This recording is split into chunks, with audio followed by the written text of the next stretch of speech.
পাশে পুরনো এক শ্মশান।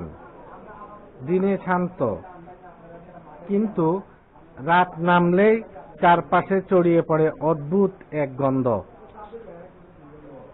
গ্রামের মানুষ বলে যে আত্মার মুক্তি পায় না, সে আলো হয়ে ঘুরে বেড়ায় এই শ্মশানে। এক অন্ধকার রাতে রফিক নামের এক যুবক শর্টকাট পথে শ্মশান পার হচ্ছিল।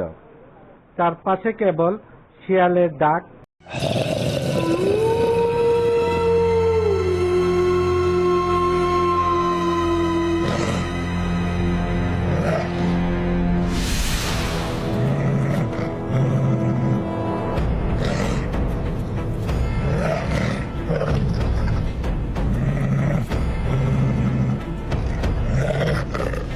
মেঘে ঢাকা আকাশ। হঠাৎ সে দেখতে পেল দূরে মৃদু একটা আলো জ্বলছে। প্রথমে মনে হলো হয়তো কারো লণ্ঠন, কিন্তু যতই কাছে গেল আলোটা ততই বেশি উঠল। এক জায়গায় স্থির হয়ে রইল। সাহস করে এগিয়ে যেতেই সে দেখল সাদা কাপড়ে ঢাকা এক অবয়ব, হাতে জ্বলন্ত মশাল, মুখে নেই ঠোঁট, নেই চোখ, তবুও ফাঁকা গর্ত থেকে বেরোচ্ছে আগুনের মতো আলো। রফিক পালাতে চাইল, কিন্তু পা যেন মাটিতে আটকে গেল।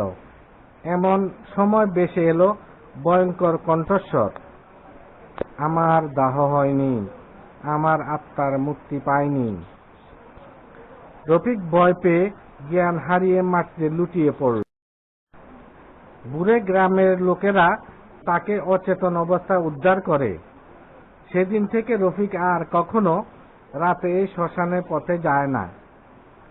এখনো অমাবস্যার রাতে মানুষ বলে শ্মশানের ভেতর ভেসে বেড়ায় সেই অস্থির আলো, পরিবেশের আলো।